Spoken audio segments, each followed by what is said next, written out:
Oke, bertemu lagi dengan gua Bang David. Pada video kali ini gua ingin share ya tentang nama-nama buah catur, nilai dari buah catur, mitos-mitos dalam permainan catur ya, dan hasil pertandingan catur ya.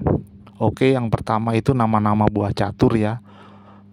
Untuk yang pertama itu pion ya, atau disebut bidak, benteng atau rock, kuda atau knight, gajah atau peluncur, menteri atau ratu atau benteng, menteri atau ratu atau ster ya, dan king atau raja ya.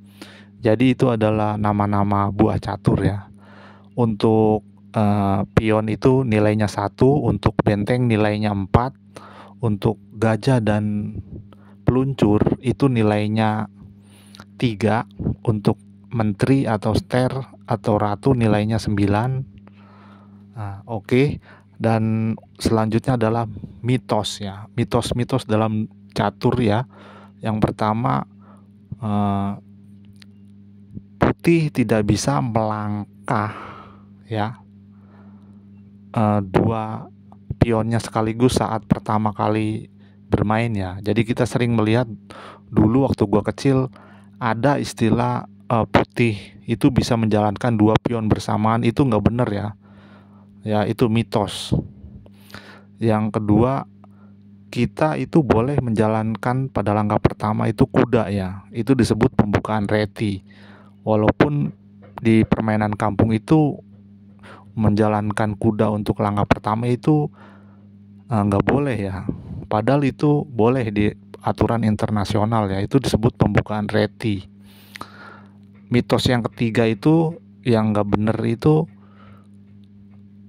pada saat kita sudah mencapai petak promosi, kita diharuskan menjadikannya ster ya. Nggak boleh menjadikan promosi bidak yang lain. Itu nggak bener ya.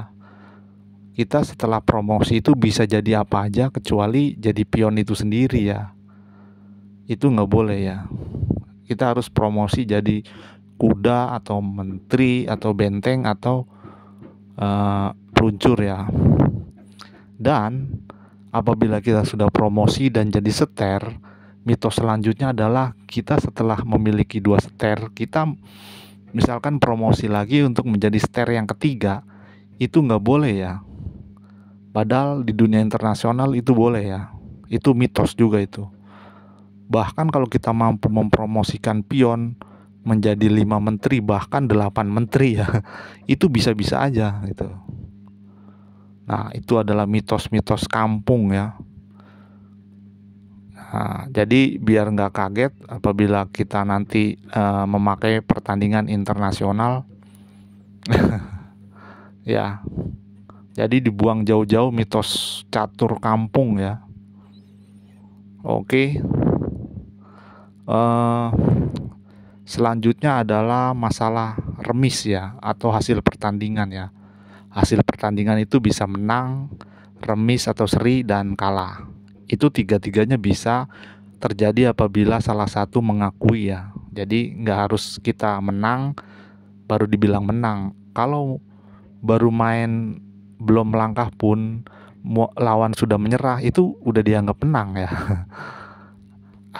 Atau baru belum ada yang melangkahkan buah sudah setuju remis, itu remis. Itu internasional seperti itu.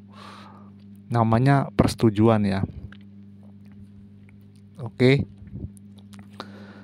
Dan apabila di catur itu ada waktu ya. Jadi pada saat kita kalah waktu, kemungkinan besar kita itu kalah ya, atau remis.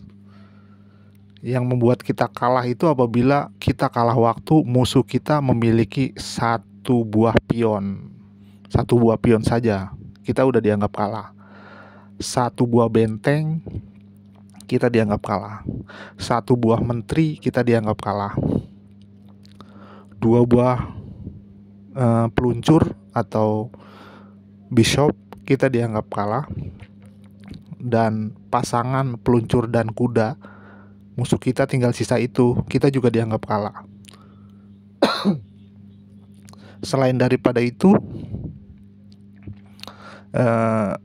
dinyatakan remis ya. Misalkan lawan kita itu menang waktu tapi dia menyisakan satu buah kuda atau hanya menyisakan satu buah gajah ya, atau menyisakan dua buah kuda ya. Sepasang kuda itu di catur sudah diteliti tidak bisa membuat raja skakmat ya. Kenapa pasangan peluncur dan pasangan peluncur kuda itu dianggap menang? Karena setelah diteliti pasangan peluncur atau pasangan peluncur dan kuda itu dianggap bisa membunuh raja lawan kurang dari 50 langkah ya. Artinya juga kalau misalkan kita main catur, kita nggak bisa membunuh raja lawan dalam 50 langkah.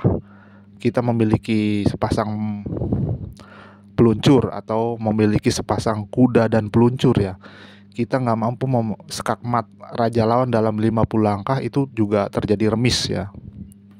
Namun kalau pasangan kuda itu udah dianggap remis langsung, karena nggak mungkin bisa skakmat dengan dua kuda ya, dianggapnya seperti itu ya.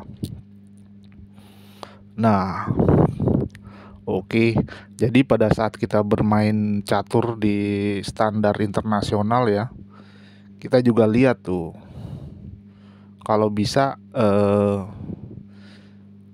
kita udah kira-kira mau habis waktu, kalau bisa kita harus menyisakan lawan itu hanya raja ya, jadi statusnya remis. Atau jadi lawan kita menang waktu tapi dia tinggal raja saja ya, remis. Atau lawan kita menang waktu tapi dia menyisakan sepasang kuda saja, itu juga remis ya. Atau gajah tunggal atau gajah atau kuda tunggal, itu juga remis. Oke. Nah, atau remis itu juga bisa terjadi karena kebuntuan ya. Jadi itu udah umum ya. Jadi pada saat giliran kita atau musuh kita melangkah tapi udah nggak ada buah yang bisa dijalankan, itu buntu, artinya itu remis.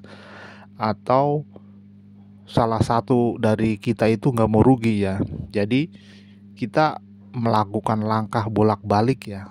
Karena kalau nggak melakukan langkah bolak-balik itu kita rugi ya. Akhirnya kita melakukan langkah bolak-balik. Nah, langkah bolak-balik selama 3 kali aja itu udah remis ya. Itu ya.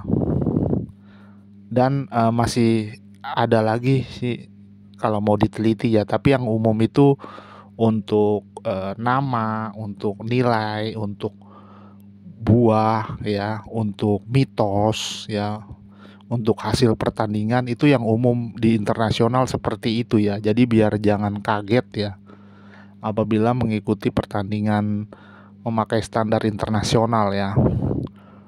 Oke, jangan lupa like, subscribe, and share. Oke.